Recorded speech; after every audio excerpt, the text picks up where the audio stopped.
Hello, welcome to the Grieving Singer when psycho-emotional states set the stage for medical issues of the voice. My name is Rebeqa Rivers. I am an independent voice teacher and researcher based out of Seattle, Washington in the US. Today, I want to talk about the connection between grief and the singing voice. But first, let's talk about some definitions. So first, grief. Grief is the reaction to loss. Now, since grief is a response to a loss event versus the loss event itself, this means that the severity of grief is directly tied to an individual's ability to cope with that loss.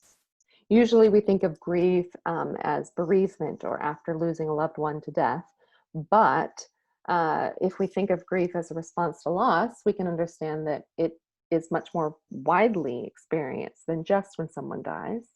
So grief can happen after a breakup or a divorce, a relocation, job loss, a medical diagnosis, or in the case of what we're all under right now, a global pandemic that has people grieving the loss of social connections and perhaps a sense of security or safety. Now, the second term is somatic grief. So somatic grief is the body's physical manifestations of grief. This is to separate from the psychological or emotional aspects of grief. The third definition is uncomplicated grief, also called normal grief. This is a clinical diagnostic term that is used to differentiate from complicated grief, which is grief that is experienced alongside another mental health diagnosis like anxiety or depression. So for today, we're going to explore three questions. First, how can somatic grief impact the voice? Second, what could those impacts specifically mean for singers? And then finally, how can we help singers during times of grief? I'm going to start out with a little bit of a story so we can kind of see what this might look like in real life. So let's imagine that you are a university professor. You have a voice studio, you have a promising young student, and she has been doing excellently in her time with you until about last month.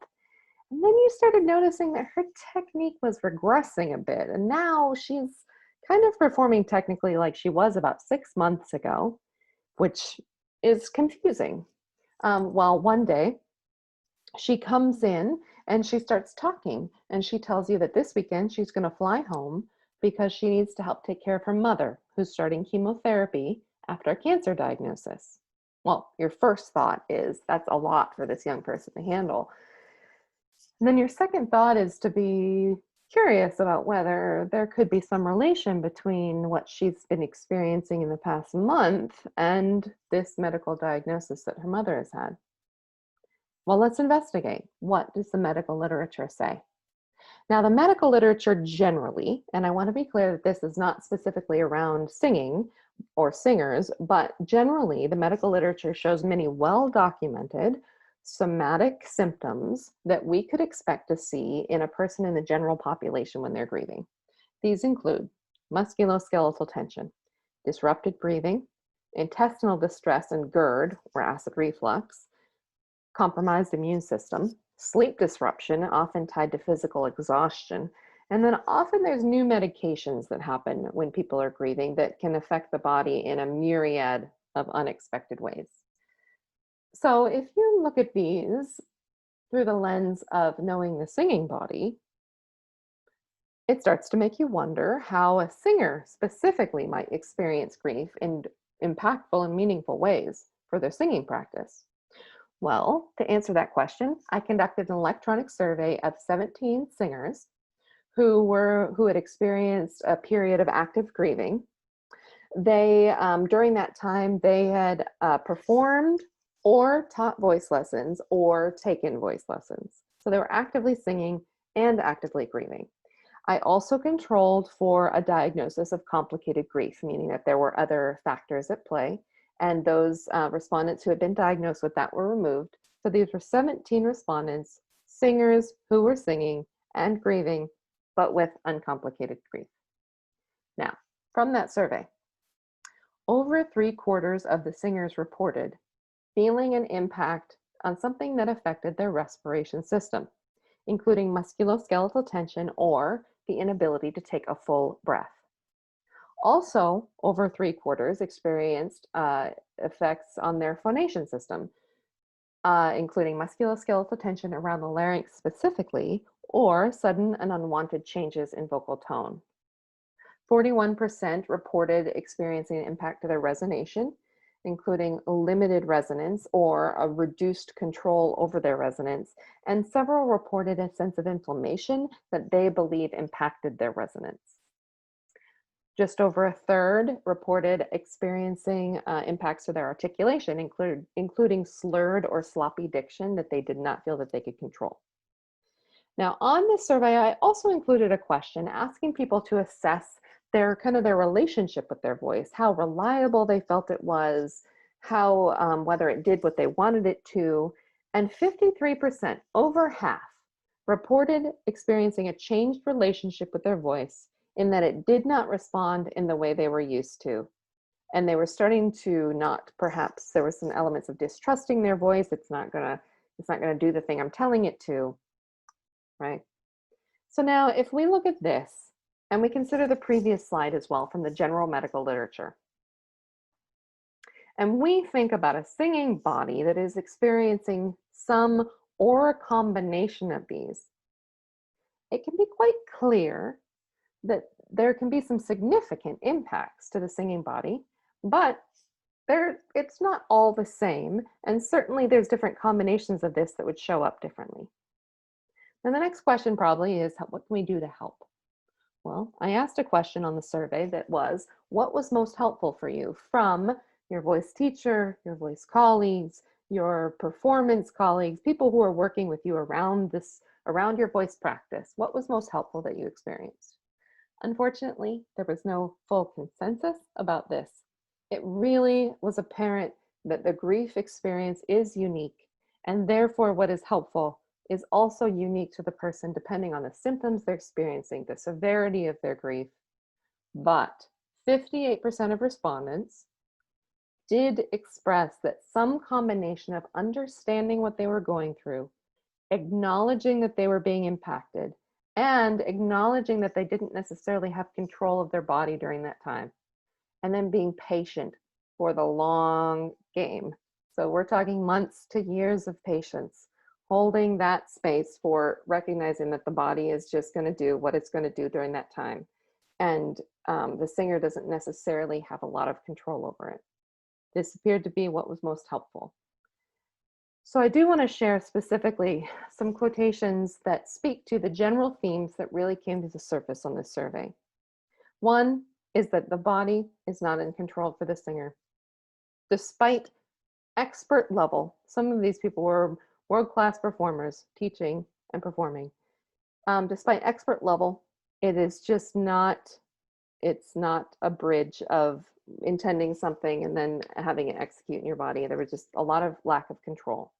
And then secondly, there was a real desire for acknowledgement and caring during this time, and perhaps some real discussion around what could be done to accommodate the grief in the vocal practice while they're experiencing it. Now, for all of us, because grief is rather prevalent, and I don't know about you, but in the American voice community, there is a lot of grief around the loss of shared singing experiences in person. And so I'm seeing that this could be a big factor that's affecting us specifically right now with this pandemic. And so I think that a lot of us, that aside, but also just in general life, there is a lot of grief and loss events around us. So I think all of us will at some point in our voice practice encounter a case of our own grieving singer.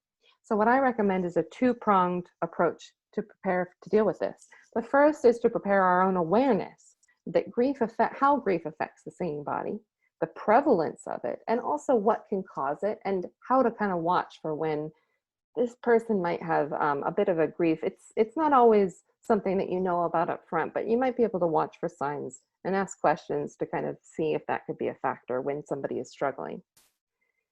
And then the second is to also address up front, perhaps before we have to talk to somebody, the fact that talking about grief in many of our societies or cultures is not that comfortable. It's not that common.